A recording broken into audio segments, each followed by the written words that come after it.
ఓం నమో శ్రీ లక్ష్మీ వెంకటేశ్వరాయ శ్రీ మహాగణాధిపతి నమ. శివాయ విష్ణు రూపాయ శివరూపాయ విష్ణవే శివస్య హృదయగుం విష్ణో విష్ణోశ్చ హృదయగుం శివ యథా శివమయో విష్ణు ఏవం విష్ణుమయ శివ అన్నారు. శివకేశవ భేదం అనేది మనకి లేదు.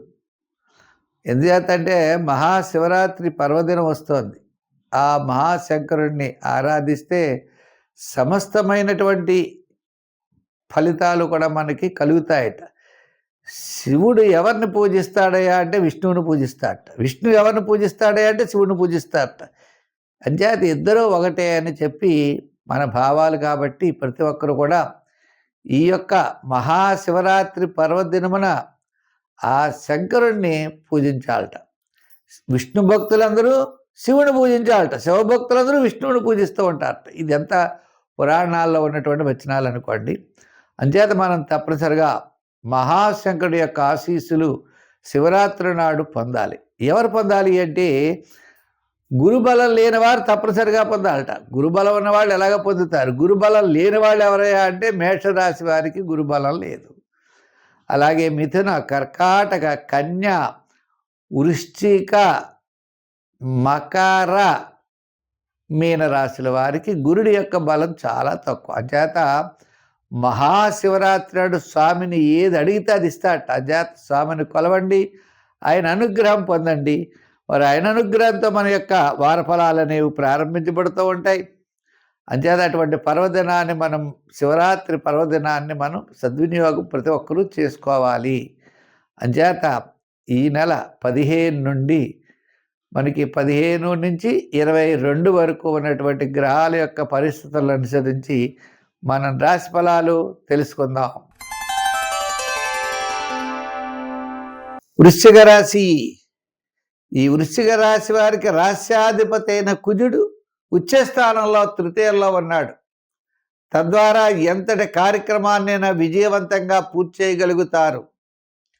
కుటుంబ, ఆర్థిక, సంతానపరమైన వ్యవహారాలు ప్రోత్సాహకరంగా ఉంటాయి.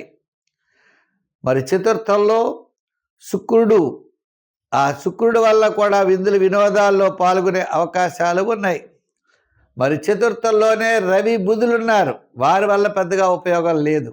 ఏదైనప్పటికీ ఈ రాశి వారికి చంద్రుడి యొక్క బలం కూడా చూసినట్లయితే మరి వార ప్రారంభం చంద్రుడు చాలా అనుకూలంగా ఉంటాడు. అదేవిధంగా వారాంతం కూడా కొంతవరకు అనుకూలంగా ఉండే పరిస్థితులు ఉన్నాయి. ముఖ్యమైన వ్యవహారాలు వార ప్రారంభంలో, వారాంతంలో చేయండి. వారం మధ్యలో మాత్రం చేయవద్దు. మరి ఉద్యోగపరంగా చిన్న చిన్న ఒడిదుడుకులున్నా తప్పనిసరిగా అనుకూలమైన వాతావరణం లభిస్తుంది. రాజకీయ పరంగా సామాన్యంగా ఉంటుంది. వృత్తుల పరంగా కూడా చూసినా మీకు సామాన్యమైనటువంటి వృత్తులే నిర్వర్తించేటువంటి పరిస్థితులు ఉన్నాయి. విశేషమైనటువంటి అవకాశాలు చాలా తక్కువ. వ్యాపారాత్మకంగా చూస్తే వార ప్రారంభం, వారాంతం మీ యొక్క వ్యాపారాల్లో ఆర్థిక ఒడిదుడుకులు తగ్గుతాయి. ఆర్థిక పరమైన సర్దుబాట్లు ఉంటాయి.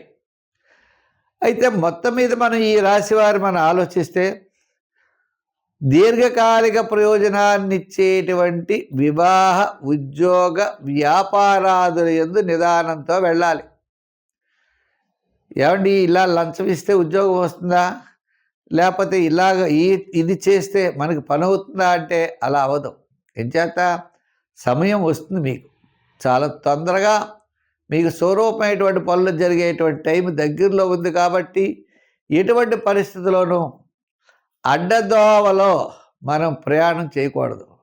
నిదానంగా వెళ్ళండి, తప్పనిసరిగా విజయం మీకు అందుబాటులో ఉంటుంది. అంచేత మరి అడ్డదోవలో వెళ్ళినట్లయితే కొన్ని ఇబ్బందులు కూడా మనం పడేటువంటి పరిస్థితులు ఎక్కువగా ఉన్నాయి. జూపిటర్, గురుడి యొక్క బలం చాలా తక్కువగా ఉంది. ఈ గురుడు మనకి ఎక్కడున్నాడయ్యా అంటే చెప్పాలంటే అష్టమ స్థానం. అంటే మనకి గురుడి యొక్క అనుకూలత ఇప్పుడు అస్సలు అనుకూలంగా లేదు. లేని కారణంగా మనం ఏదైనా చేసామా చిన్న చిన్న ఇబ్బందులు పడేటువంటి పరిస్థితులు ఉన్నాయి.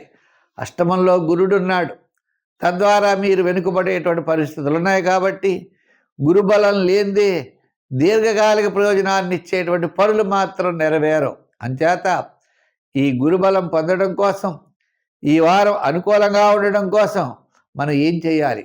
సంఖ్యల్లో 7 వాడండి, రంగుల్లో ఎరుపు వాడండి, ఎక్కువ శివారాధన చెయ్యండి.